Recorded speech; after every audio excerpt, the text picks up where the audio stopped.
نگاہیں نیچی رکھنا گھر کے مرد بھی اور گھر کی عورتیں، یہ کیوں کہا گیا؟ آج آپ کے علم میں نہیں ہوگا انسیسٹ کس قدر تیزی سے پھیل رہا ہے مغرب کے اندر۔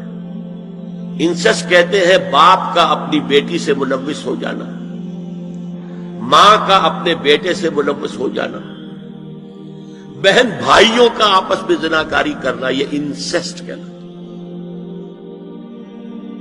اس وقت امریکہ میں سب سے زیادہ جو پریکٹس ہے وہ سائیکیٹرسٹ کی ہے، بڑی فیسیں ہیں، بڑی دوائیں ہیں، جو فارماسیوٹیکل انڈسٹری ہے اس میں بھی سب سے زیادہ فلرشنگ وہ دوائیں ہیں کہ جو ذہنی امراض کا، اور مجھ سے وہاں کئی سائیکیٹرسٹ نے کہا ذہنی امراض کا سب سے بڑا سبب انسیسٹ ہے۔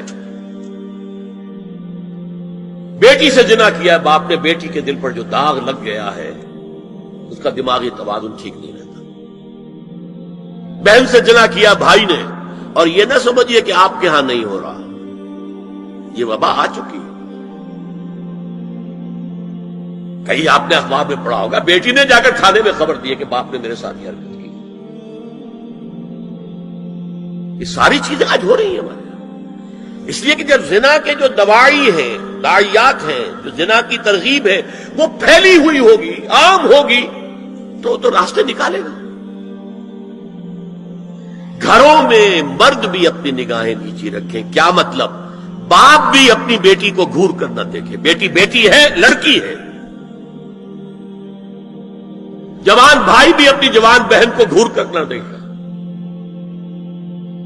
نگاہیں نیچی رکھنا، یہ نگاہیں نیچی رکھنا بازار میں چلتے ہوئے نہیں ہے، وہ تو سوسائڈ ہو جائے گی، موت آ جائے گی، وہ گاڑی آپ کو روک دے گی۔ یہ گھر کے اندر ہے، اور اس لیے ہے کہ بہرحال باپ مرد ہے، بیٹی عورت ہے۔ میں نے آپ کو فرائیڈ کی بات بتا دی ہے، وہ تو کہتا ہی ہے کہ باپ اگر محبت بھری نگاہ بیٹی پر ڈال رہا ہے اس میں سیکس ہے، سیکس کا جذبہ ہے۔ اگر ماں بیٹے پر محبت بھری نگاہ ڈال رہی ہے تو سیکس ہے، ایڈیپس کمپلیکس مشہور ہے اس کا۔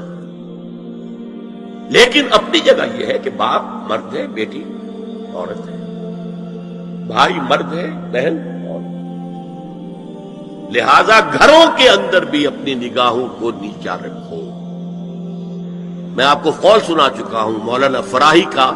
اصلاحی صاحب نے کہا، جب مولانا فراہی نے مجھ سے یہ کہا کہ اصل میں سورہ احزاب میں گھر کے باہر کا پردہ ہے اور سورہ نور میں گھر کے اندر کا پردہ ہے، تو کہتے میری آنکھیں کھل گئیں اور چابی مل گئی، کلید مل گئی ان آیات کو سمجھنے کی، ان کی اصل پس منظر کو، حقیقت کو جاننے کا راستہ کھل گیا۔ تو یہ جو ہے غض بصر، یہ باہر کے لیے نہیں ہے، یہ گھر کے اندر کے لیے۔ بیٹی کا آخر جوان ہو رہی ہے، اس کے سینے کے اوپر کچھ غبار آ رہا ہے، اس کو گھور کر مت دے، نگاہ نیچے۔ قل للمؤمنین یغضوا من ابصارہم ویحفظوا فروجہم ذلک ازکی لہم ان اللہ خبیر بما یصنعون۔ نوٹ کر لیجئے کہ یہ کہاں ہو رہا ہے؟ گھر میں داخلے کے بعد۔ گھر میں داخلہ اجازت سے، اور داخلہ ہوگا صرف محرموں کا۔ گھر کے اندر جو ہے وہ نامحرم تو نہیں آئے گا، یہ میں آگے بیان کر رہا ہوں۔ وَقُلْ لِلْمُؤْمِنَاتِ يَغْضُضْنَ مِنْ أَبْصَارِهِنَّ وَيَحْفَظْنَ مِنْ فُرُوجِهِنَّ، اور کہہ دیجئے مومن عورتوں سے بھی کہ وہ بھی اپنی نگاہیں جھکا کر رکھیں اور اپنی شرمگاہوں کی حفاظت